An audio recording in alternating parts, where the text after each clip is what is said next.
Rabbi Isai. Good afternoon, Rabbi Isai. Good evening, Rabbi Isai. Good morning in Australia. Good evening in Eretz Yisrael. Lili Nishmas Imi, Rusbas Mordechai. Today's shir is being sponsored by the famous Phil Rosenblatt. You probably don't even know who he is. Uncle Phil. Yahrzeit for my father, Yerachmiel Chaim ben Pinchas, on his 20th yahrzeit. I didn't realize this. When I printed out this picture, it said that this picture was taken right before he was nifter. Phil's father was nifter, so I guess this picture was 20 years ago. Right over here. So now we get to see three generations. Phil, Phil's son, and Phil's father. Givaldik. All right. Rabbi Isai, hopefully this is my last shir in Chicago for a while. Real quick email, if I make the flight. I did not print out the papers I was supposed to print out, but the shir is slightly earlier than on Thursday, so I think I have enough time. This is from Aaron Khan. Learning the daf saved my apartment from being burnt down. Rebelli, thank you for your amazing shir. I, like others, had fallen off the Daf Yomi bandwagon. I decided one day during Chol Hamoed to jump back on and start with that day's daf. That's beautiful. Start where everybody else is holding. We had left a big pot of soup on the stove and we were eating all the meals by my in-laws since we didn't have a sukkah. I told my wife I was going to go back to my apartment to get my Gemara. Even though they were a different house, he had to go back to get his Gemara. I would bring it back and listen to the daf there. When I got to my apartment, it was full of smoke. The soup pot was burnt to crisp. Suffice to say, had I not gotten back to my apartment to get my Gemara, I probably wouldn't have an apartment. May Hashem continue to give you the koyach to give this unbelievable shir. Aaron Khan, Baltimore, Maryland, all the best. Shkoyach Gadol. So here we go. A beautiful daf today. Typical Eruvin fashion. Many, many pictures. I don't know what we're going to do in the next Masechta. Really don't know. Okay, each Masechta, one at a time. Some Masechtas is only one or two charts per daf. Over here it's 15. Way more than any other Masechta, that's for sure. Says the Gemara, we're holding on Daf Pei, hey, Amud Beis. Today is a beautiful day. It's Avi Kamiansky's 40th birthday, Rabbi Isai. 40! The big 4-0. It's tremendous mazel tov to Avi. He helps a tremendous amount behind the scenes. He's a very Hatznei Aleches. He helped me with my flight now. But I'm saying just every day he helps and helps. He's the CFO. He does all the money stuff without saying a word. Givaldik. So, and he's a very, very busy attorney. With all that he does, he still has a lot of time for us. So, Grace Yishkoyach, the upcoming, how many years? 80 years, you should be able to accomplish 100 times more than you accomplished until now. And you should see a lot of nachas from your children and from your ganze mishpacha. Says the Gemara, Rabbi Yehuda Omer, Im yesham tfisas yad. So, Eruvin 101. If I have a chutzner, I could go into my chutzner. If I share my chutzner with one other person, Chacham said you have to make an eruv. What if I rent out an apartment in my chutzner? So I have to make an eruv with that guy. But what if, says Rabbi Yehuda, I have a little bit of a connection to that apartment? In other words, I have a tfisas yad, which reminds me, I didn't say this yesterday, but a very interesting thing, you can look it up. There's a guy that made a lot of money in the garbage business. He's one of the top 10 successful garbage companies in America. So he had a lot of cash. So what did he do? He always bought cars. You can look it up. It's called on YouTube like 300 barn finds, something like that. Basically, when he died, he left over hundreds of cars. He built a garage that houses 300 cars. Each car, you can imagine, we're not talking about just cars. Ferrari 1926, Rolls Royce, every car is more expensive than the next.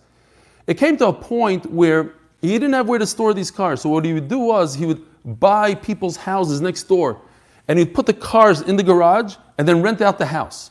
And then this is what he would do. Just go and buy more and more and more property. He had a tfisas yad. He wouldn't give the entire property. He held onto the garage. So Rabbi Yehuda says, if you have a tfisas yad, heichidami tfisas yad, what does this mean? Kigain, says the Gemara, chatzeri shel Bunyas ben Bunyas. Bunyas was extremely wealthy, like the chatzer of the son of Bunyas. Rashi says he had a lot of furniture, and he would rent the houses fully furnished. So memela, that's a tfisas yad. He didn't just give away the whole apartment. It comes furnished. That's his stuff. Says the Gemara, like the Chatzar of Bunyas, says the Gemara, Ben Bunyas, Asal Kamei. What's the gears here? Let me just check out real quickly. So Ben Bunyas. Okay, so Ben Bunyas, Asal Kamei the Rebbe. He once happened, this big Asher Gvir comes in front of Rebbe.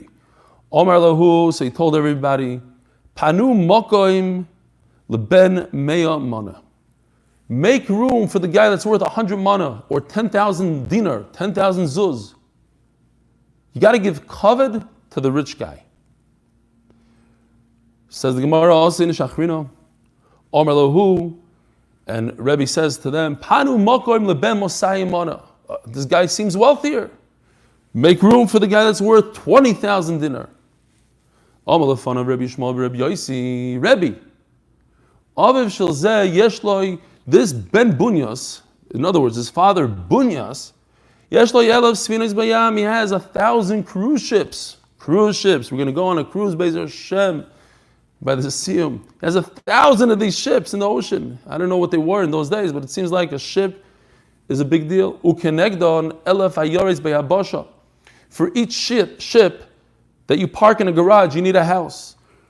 He bought 1,000 cities to park his ships.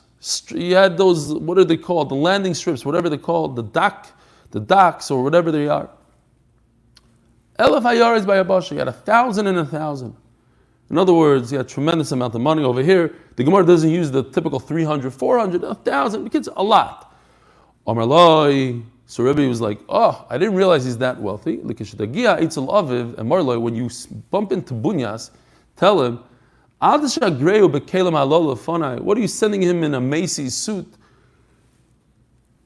Give him a Geshmaka Brioni suit so I could tell that he's a usher. He comes in like a schnar over here, look what he's wearing. I had no idea that he's a wealthy guy. He looks like Warren Buffett. He's driving around in a 1987 Buick. Shkoyach. How am I going to know that he's a wealthy guy?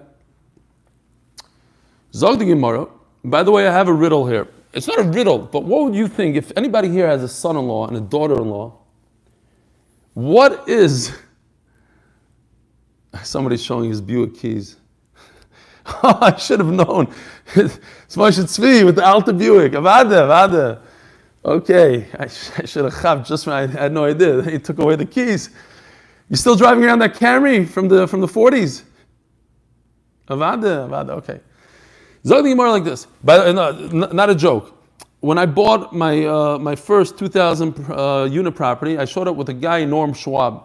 I told you about it. One of my best friends at that time. Later on, he went off to derech, a whole maisa.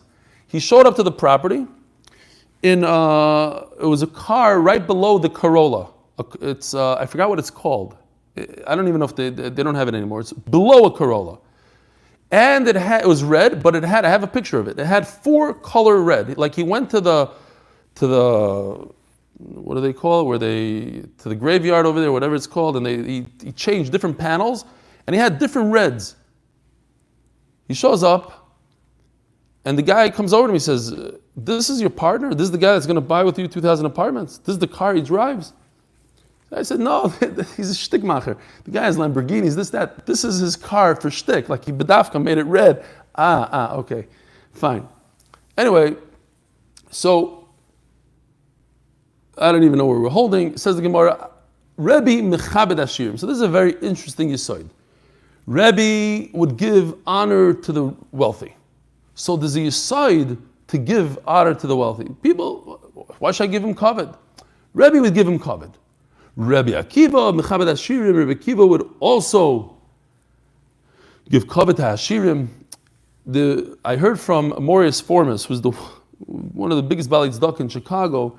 He said that Rav Shach sent his grandson, Asher Bergman, to ask Mori for bracha for children. Why? Because Rav Shach held he's a Gadol Hadar. He said it about himself. I'm the Gadol Hadar in Tzedakah. So Mela, people should come ask me brachas. Anyways, Ma'aseh Shahaya. But there's such a musig. You go and you mechabed Hashirim. As you're going to see, maybe he got it from this Gemara over here. Kidedorash Rava Bar Mori Yeshiv Olam Lifnei Elokim. The world sits in front of Hashem, the kings. Chesed ve'emes. Man is a lashon of, the Gemara is going to explain, is mizonos, like man. Yinitzru, they'll save him. A Masa Yeshiv Olam Lifnei Elokim. When is the world going to be safe and good? Bizman shechesed ve'emes man yinitzruhu. So who supports the aniyim, the ashirim? So Akash Baruch Hu loves the fact that they support. It's not just, he's an usher, he's Bill Gates. What does he do with his money? If he does the right thing with his money and he takes care of Akash Baruch Hu's poor, then that saves the world. So it's very interesting. This Friday, I know we're going off on a bunch of tangents, but it's my last day in Chicago, the cover of Chicago. I got this in the mail. Erev Shabbos, I opened up in front of the whole shir. What is it? It's a brand new art scroll, Ein Yaakov, on Mesechus Eruvin Pesachim. I have to say, I never really looked into Ein Yaakov, and it came with a very nice letter from the Art Scroll Heritage Foundation, signed, hand signed. I could prove that it's hand signed by Gedalia Zlatowitz himself. And he writes here that since you're a Maggid Shir, I would like you to take a look. Beautiful job they did here. A typical art scroll fashion. It has the Tzur Sadaf of the Gemara, it shows where the Ein Yaakov is going on, and then they did their own Tzur Sadaf, 3 things, 5, beautiful stuff. So I looked up, I said, I want to see something on this Gemara, because this is like a Gadata. So I saw a beautiful pshat. But you guys could enjoy the same pshat that I found in the Ein Yaakov, because later on I found it in the Gilyon HaShas. So look on the side of the Gilyon HaShas, it says a beautiful pshat, the Rebbe Kiva Eger. All the way on the side. Gemara, Rebbe Mechabed Ashirim. Bilikuti Maharil Sheshama Maharam Segal Dishloimar. Why was Rebbe Mechabed Ashirim? Because Rebbe was a tremendous Gevir himself. Listen to this unbelievable pshat. So he said, let's give covet to the wealthy. Why? So that people should be Mechabed Rebbe, not for his Torah, but because of his wealth. Unbelievable.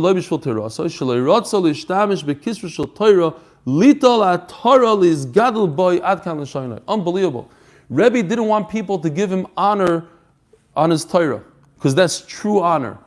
To give somebody fake kavod because he's wealthy, that he was asking to take, that fake kavod. So he said, let me trick everybody and tell them, give honor to the wealthy, because I'm wealthy, so they'll start giving me kavod, and they're not going to give me kavod because I'm Rebbe who made the Shisha Sidrei Mishnah.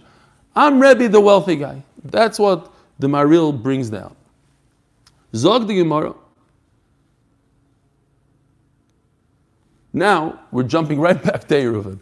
Rabbi Bar Chana Amar Kigon Yosed Shel Machresha. What does that mean exactly?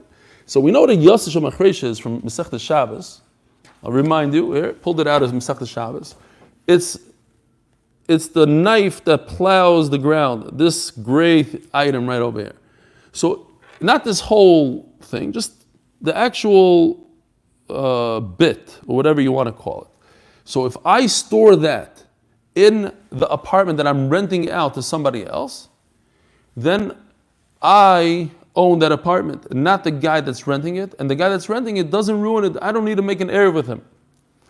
Says the Gemara, Rabbi Bar Chana Omar, Kigon Yosef Shel Machresha. Omar Rav Nachman, Tana Debei Shmuel, Davar HaNitol B'Shabbos Oiser. If I can go into the apartment and grab it on Shabbos, then it's as if it doesn't exist in the apartment, because I might take it out. So the guy that lives there, Oiser, he asers the whole chutzner on me. I have to make an erev with him.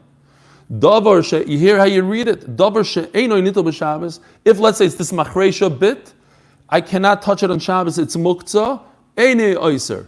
Then the guy, not the bit, the guy that lives there doesn't make the chutzner asur, because I cannot touch the item, and therefore it's as if the item lives in my apartment, not that guy. That guy has no business ruining it for me. And we have the same idea. Yesh loy tevel. If there's fruit that he can't touch, they're muktzah, he didn't take trumas and maasros. Yesh loy hashashes. If there's a piece of very large metal, says Rashi, can't do anything with it on Shabbos. You could fabricate it after Shabbos, but on Shabbos you can't do it. It's muktzah. V'chol davar she'einu nitel b'Shabbos, or any other item that you can't move on Shabbos, einoi oiser, the person living there doesn't aser the chutzner. I don't have to make an Eruv. Zok Tehilim Mishnah. Wow. You know, it's interesting because we had there's 65 people a second ago, now it's 63. But it was beautiful that also, I think on Friday also, same number, middle of the day, stop, 1:15, today's shit, 65 people show up. I don't know how many on YouTube. Eli was still doing good with YouTube? Okay, Yisrael Goldstein will tell us. Shalom Aleichem Da'olam, Sruli David, one of the night guys, Givaldik, and Zevi Shuper, Pshiyah. All right, Zok Tehilim Mishnah. Ameniach beisoy v'holach lishbois b'ir acheres. So once again, why do you need an Eruv? Because somebody else is living in the chutzner. What if the guy goes on vacation? He left the house behind. Is that considered that he's there, or because he's in the Bahamas, he's not there? Does it go by the house, or does it go by the person? Says the Tanakama, we have 4 shittas here. Hameniach beisoy v'holach lishbois b'ir acheres. He left.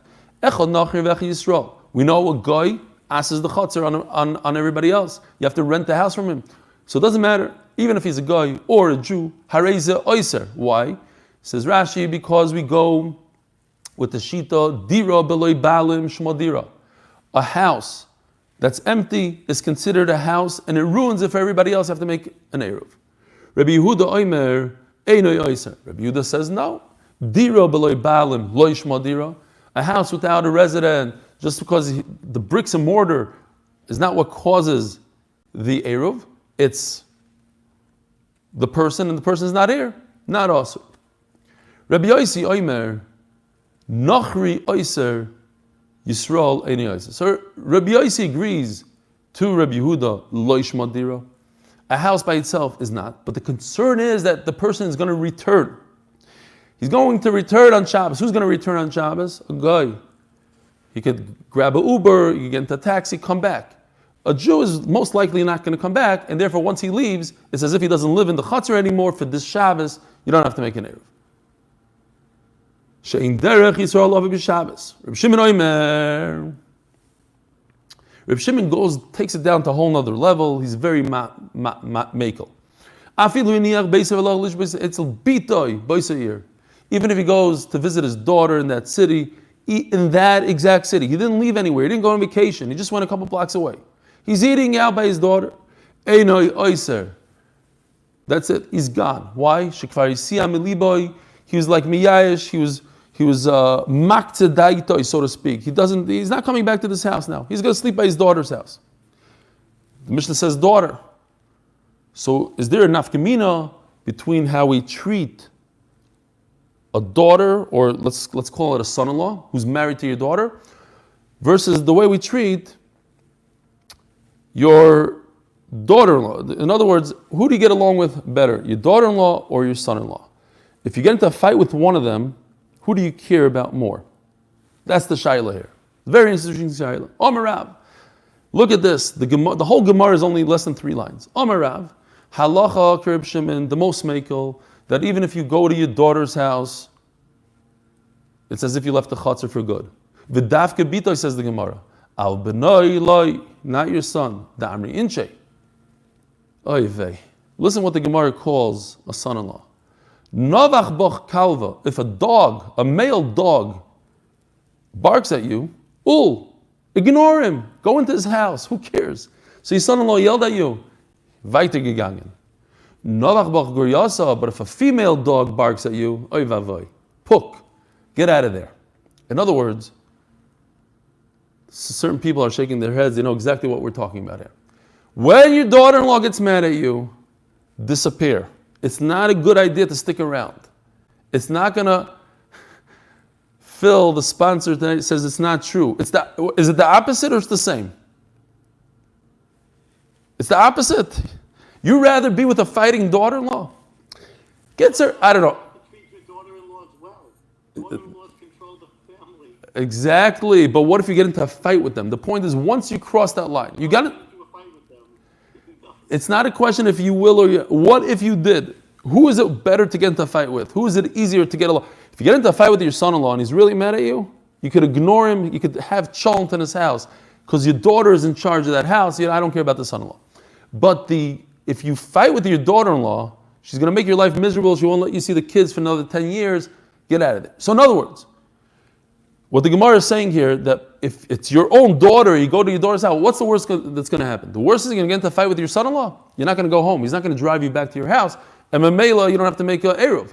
But if the opposite is true, you go to your daughter-in-law's house, you might have to come back if you get into a fight with her, unless you're Phil and very, very careful of the daughter-in-law. Okay. It's a good thing I know, because I'm expecting Be'ezer Hashem to have 4 daughter-in-laws versus my 1 son-in-law. So I have to know this. Okay. I'll do my best not to get on their bad side. Says the Mishnah. Oh, it's another Mishnah. We can look around for a second. Rav Pesach Waxman, Shkoyach, Akiva Factor. Here are a bunch of guys from the night here. Not Rav Pesach Factor, but I'm talking about Akiva Factor. I haven't seen him in ages. Shalom Aleichem Akiva. Such a geshmaki yid. Barsha ben Shtei Chatzero is Gevaldik. Here we go. Here's Eruvin. You have a pit that's divided right down the center of the 2 Chatzeros. Here's a beautiful picture from Va'oz V'Hadar. A wall just goes right above the pit. Crosses right over in the center. Ein mimala mimenu b'Shabbos. Says the Mishnah, you can't draw water from it on Shabbos. You have to make some sort of mechitza. The Gemara is going to explain everything. The Mishnah is a little bit confusing. The Gemara is going to put it into some sort of perspective. Here's a mechitza. You see the wood that comes off the wall. Here's a brick wall. And on the bottom, he built a mechitza. Now, where's this mechitza exactly? Bein milamato, bein mitoich agnoi. Whether the mechitza, like in this picture, touches the water, or it's just below the lip of the bar. I'm going to show you better pictures in a second. It doesn't matter. Reb Shimon Gamliel Omer. So that's the Tanakam. Do they argue with the Tanakam or not? We'll see in a second. Do they agree with the Tanakam? Reb Shimon Gamliel Omer. He says, Beishamai Oimrim in Beishamai milamato, uBeis Hillel Oimrim milamalo. And we're going to see in the Gemara a machlokes what it exactly means lamato lamalo. Omar Rabbi Yehuda comes Rabbi Yehuda and says, Loi tehei mechitza gdoila min hakoisel shebeneim.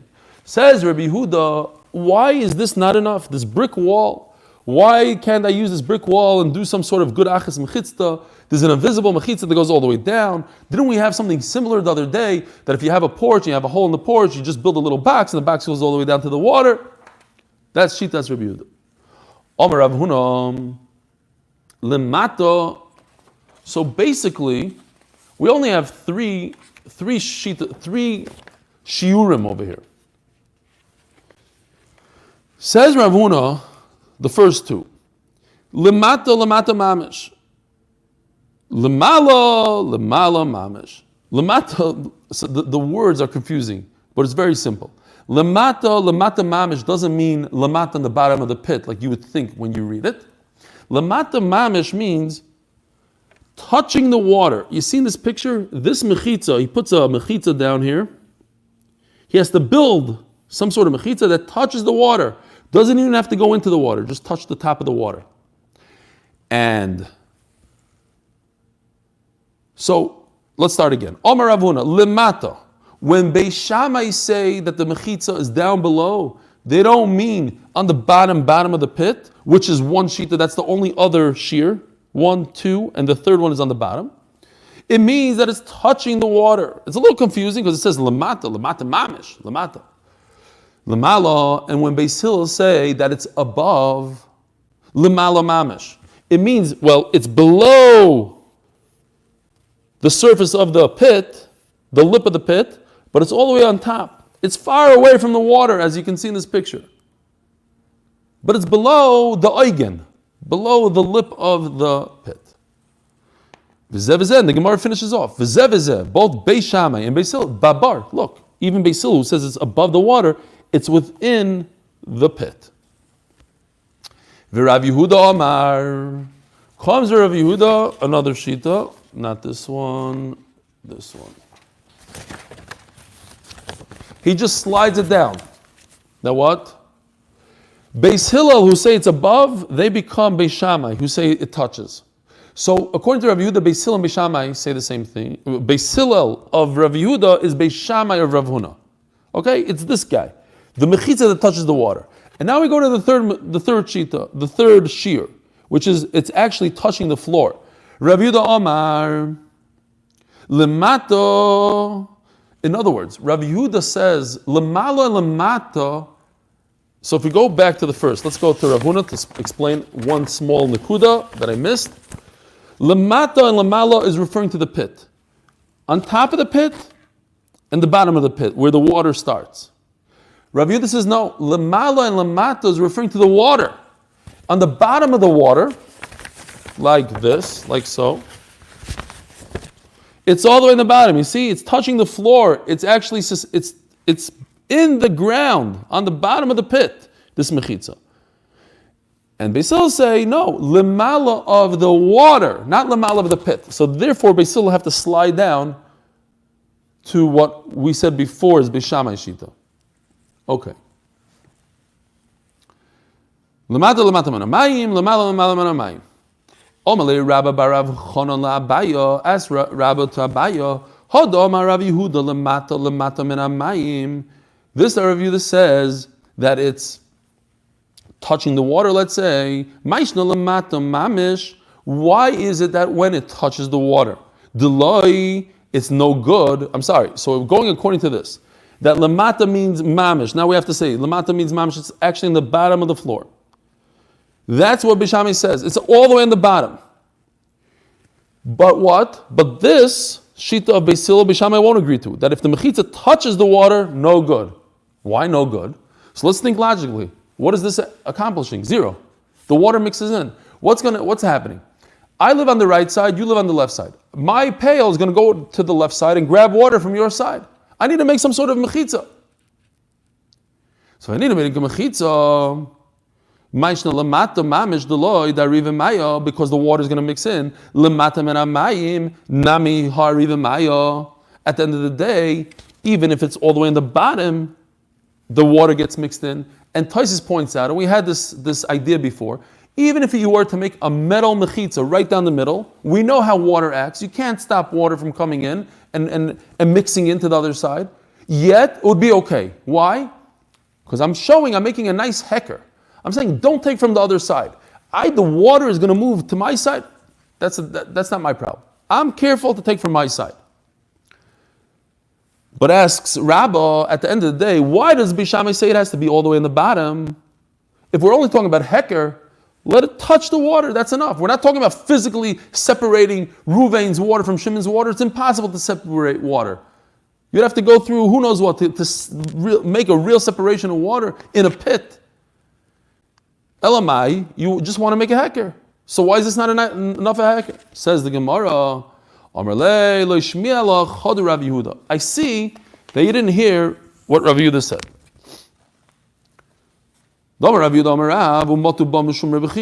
And some say it came from Rabbi Chia. In fact,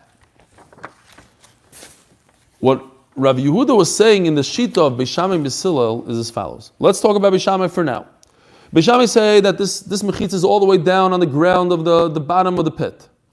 But don't forget, says the Gemara, that it has to stick up a little. Stick out of the water a little bit. Sticks out. So now there's a true heker. And a chanami. It's not pshat that it's buried underneath and the water is mixing in. It's not just buried, it's buried underneath. It goes from the bottom all the way to the top of the water, plus it sticks out another tevach. Now it makes a serious heker. Says the Gemara, Vesu, another question I want to ask you. Now, according to Beis Hillel, that it goes, the mechitza, not this one. The mechitza touches the top. Why can't it be suspended 5 feet above the well? Why does it have to be touching the water of the well? You're telling me because if it's really suspended above, the water is going to mix in. Shkayach, the water is mixing very nicely right now. So what if it touches the water? In other words, the Gemara is just asking the question to tell us the final pshat. That what Rav Yehuda said, that it touches the water, he didn't mean literally touches the water, he means he touches the water and you have to go down in Tevach. And when he said that, Bishama, he says that the mechitza is on the bottom of the well, he didn't just mean it's on the bottom of the well and that's it. It actually protrudes outside of the water, a tefach. So, in other words, in both directions, there's a tefach. And that's a nice hecker. Reb Yaakov, the bald one, you're right. So in both directions, there's a tefach going on here. Where is this? Here. This mechitza, not only does it touch, but it goes below the surface of the water. This mechitza not only is resting on the bottom of the well, but it goes above the surface of the water. A tefach. So now we have a 4 tfachim beam in ruins. The only thing that's left over, a lot of times you have ruins, but what's left from the ruins? The flimsy walls that you make out of drywall, whatever, they fall down. But the nice solid beams, especially such a beam that's 4 tfachim wide, that's pretty solid, that will remain through an earthquake or whatever. So you have a nice beam. Materes bechurba. I can walk underneath here. Why? So Rashi explains, Rashi explains that the 2 edges of this beam, the front edge and 4 tfachim in, the back edge, come downwards. And they come down and they close up this area. So now you have an area of 4 tfachim that's enclosed. That's what the Gemara, that's how Rashi explains it. Taisus learns pitik v'yayir the front part. Okay. Says the Gemara, V'Rav Nachman Omar Rava bar Avua. And we are turning to Daf Vav Amud Beis in memory of my mother, Shendel Bat Aaron Hirsch and Bracha by her son, Dr. Alan Listhouse. And sponsored by the Austin and Tobias grandchildren, Lilu Nishmas, our Bubby, Zissel Bas Chaim. The Neshama should have an aliyah. So what does the Gemara say here? Omar V'Rav Nachman Omar Rava bar Avua Koira Arba Materes B'Mayim. So now we turn to Daf Vav Amud Beis. We have an amazing thing here. If you have a beam, here's a beam, it comes right above the water. This beam could separate Ruvain and Shimon's Chatzeres. Because I have a beam. Now, the beam is not touching the water at all. It's a whole new concept now. Just like the beam of a churva, of the ruins, comes all the way down. You have an invisible wall that comes down and makes a mechitza. So too, this kaira that goes above the well makes an invisible mechitza. Says the Gemara, wait a minute. But there's a physical thing going on here. When I put in my pail into the water, my pail is going to drift away to the other side. How does an invisible mechitza help me? Says the Gemara, no, we Rabbanan have a tradition that it cannot drift more than 4 tfachim. Okay, seems like a little bit of a doichak. Says the Gemara, okay, let's say I'll go with that. But tachas kore mio hoyarivi maya. How does it help me right directly below? Okay, it won't go all the way into my neighbor's rishus, but what about directly below the kaira? Over there, the water mixes in. How could I draw water from there? We're going away from Rabbi Yehuda here, who says that you need a special heker, and a tefach has to go into the water, a tefach has to pop out of the water. No. We're talking about a special kula, like we had for the last few days, to remind everybody here that I could build a box, and I pretend that this box goes down into the water. Special kula when it comes to water. I don't want you to die from thirst. And water is a very, very important thing. So Chacham said, you know what, I'm going to make a special kula when it comes to water. All right.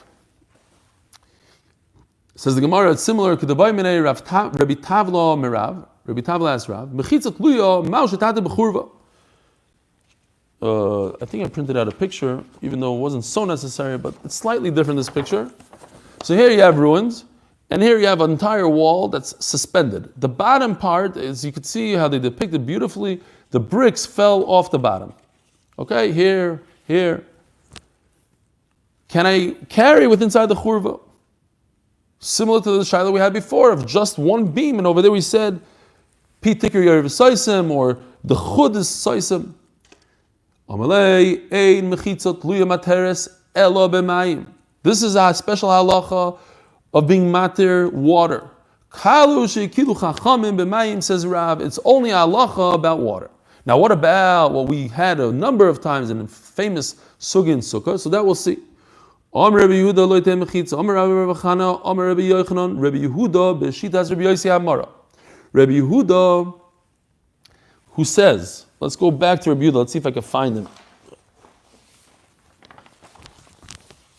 No, not here. Maybe I was smart enough and I left it here. Yes. Okay. Rabbi Yehuda says that this suspended wall, I mean it's a straight wall, but it's suspended above the well. Rabbi Yehuda says that's enough. You don't have to build anything extra. You don't have to put into the water, out of the water, in the pit, out of the pit. This is completely above the pit. It doesn't go into the surface of the pit at all. That's enough. Says the Gemara, Rabbi Yehuda b'shitas Rabbi Yosi Amara. This is the famous Rabbi Yosi, the Omar mechitza tluya materes afilu bayabasha, that if you have a suspended wall, that's enough, even on land, on dry land. Isnan hameshal shel tfanis milamala lilamato. Wow, can't wait to get back to the Bismedrish, big white table.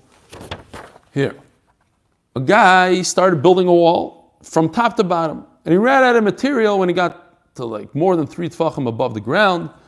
Famous Mishnah in Masechta Sukkah, Bizman shegvais min haaretz shlosh tfachim, if it's more than 3 tfachim, psula, because a gdi is daka roishai, the goat could come underneath. In other words, it's not providing protection from the elements. Cats can come in, goats can come in, no good.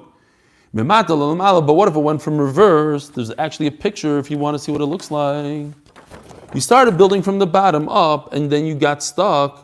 So even though the mechitza doesn't reach the schach, ksheira, im gevais, asar tfachim, if this entire mechitza is 10 tfachim, ksheira. It could be very far away from the schach. We pretend that the mechitza continues up. Good asik mechitza, it goes upwards, and it fills in the blanks. Says Gemara, mimato lemalo, from down to up, im gevais, asar tfachim, ksheira. Rabbi Yosi Omer, Kishem shelamata lemala asara kach milamala lemata asara. So too, if I have suspended in the ear and a goat could go underneath, but the top part is 10 tfachim, I fill in the bottom gap as well, says Rabbi Yosi. So memela by us as well. Rabbi Yehuda says I have a wall that goes across a well, I fill in the gap. The wall drops into the water. Fill in the gap. Says the Gemara of Elahi. You can always make a distinction. This is the favorite thing of the Gemara, is to say why 2 cases are different than each other. Perhaps they're very different. Why? Neither the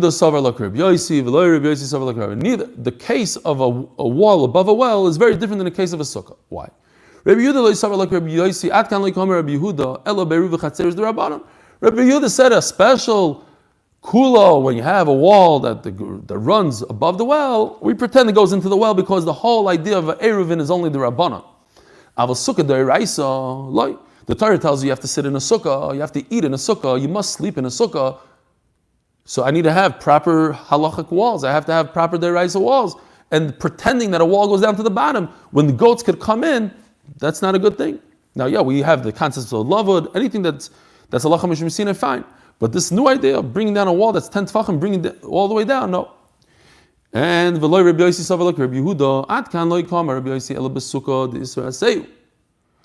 Sukkah is only an asay. In other words, if I eat food or I sleep outside of the sukkah, so I was mevatel an asay.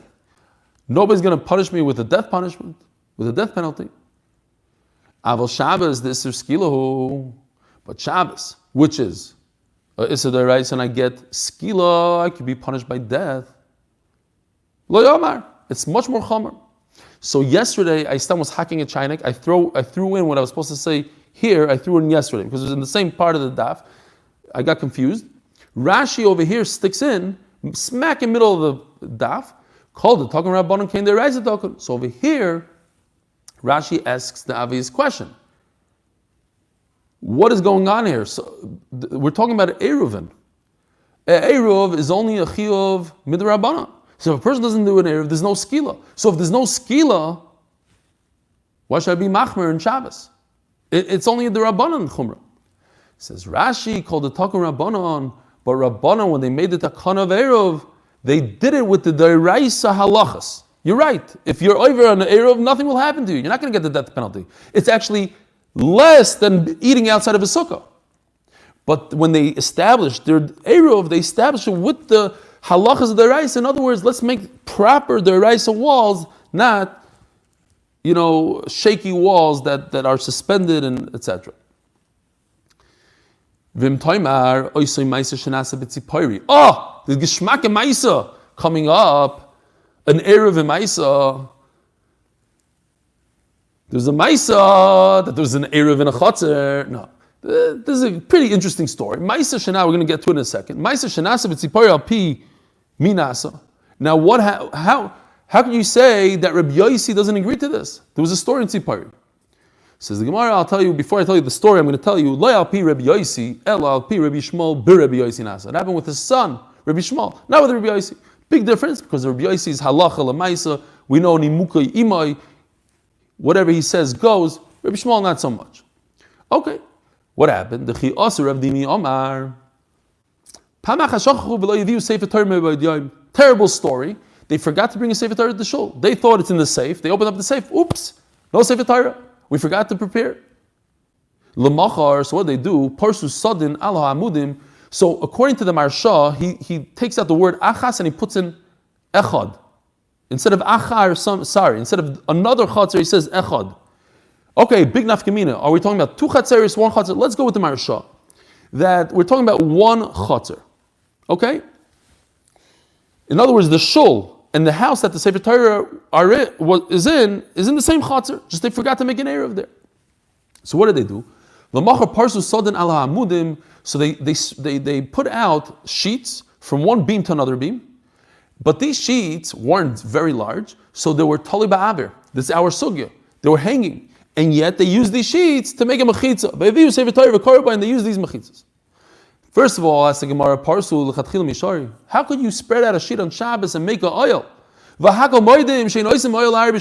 you recall, this sugya from Sechta Shabbos, Daf, I switched it already.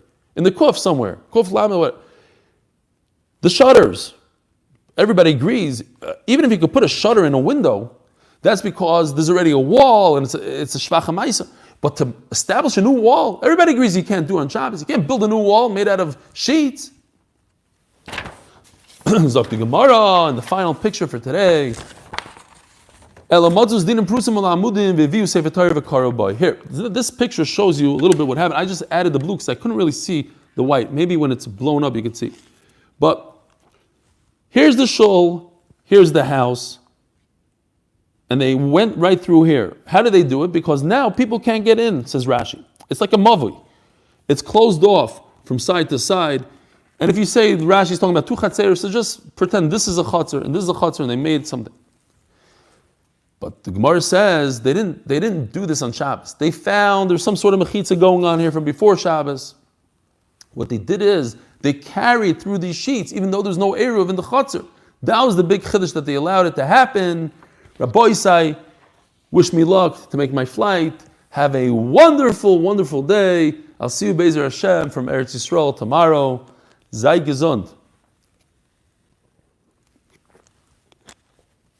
Oh, let me see if I could.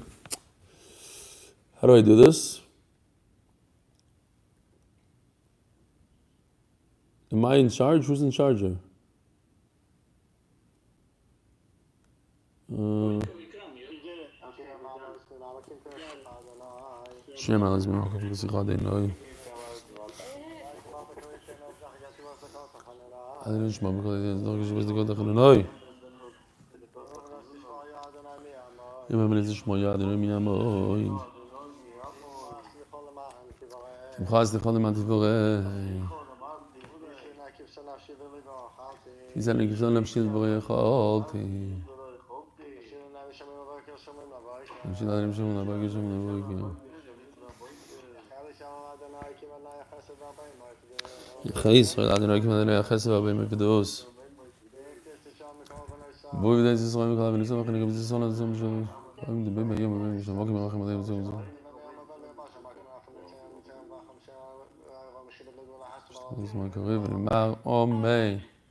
Shkoyach, Rabbi Isai.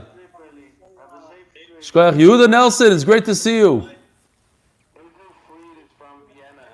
Who? What's his first name? Rabbi Fried from Vienna? Oh, Izu Fried, Shalom Aleichem, Rabbi Izu. What, that's a house in Vienna? I'm currently not in Vienna. Oh. But the shul is closed at this time of the day.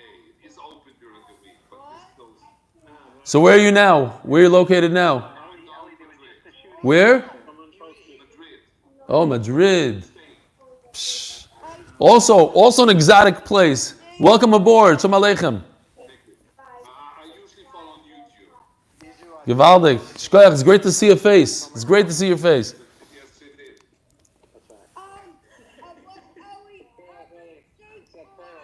I have to, don't worry, I have to come visit you, Yoel. I have to come visit on the way to the airport. I'm coming. I have to make it, otherwise I might miss my flight again.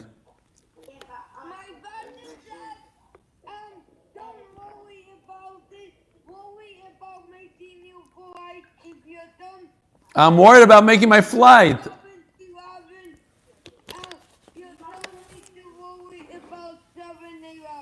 Yeah, but I'm worried about making my flight. That's why I have to come visit you. That's exactly why I'm coming visit you. I'm scared. We'll get you a police escort with Chicago police. Print the pictures. Print the sheet. The forms. Print the sheet. I mean, they can't. Now you forms. What? What'd you say? Anyways, for Now you're experienced with the forms. I'm experienced with the forms. My wife is like hacking me. I'm like, I have to prepare for the shir. She goes, but why didn't you fill out the forms? I said, I can't. They told me you have to do it right before you fly. You can't even do it last night. I want to tell you what I'm very proud of Zalman Tzvi. He just made a siyum tonight on the second sukkah. Ooh, ah. So new, so he's familiar with what we just learned today? With the mechitza, lamala, lamata, the gdi? It's late, he's gone to bed. Ah. wow, he can do the filling sometime. Yeah. Ellie, I heard you just want to stay in your new beautiful house. My new one or my old one?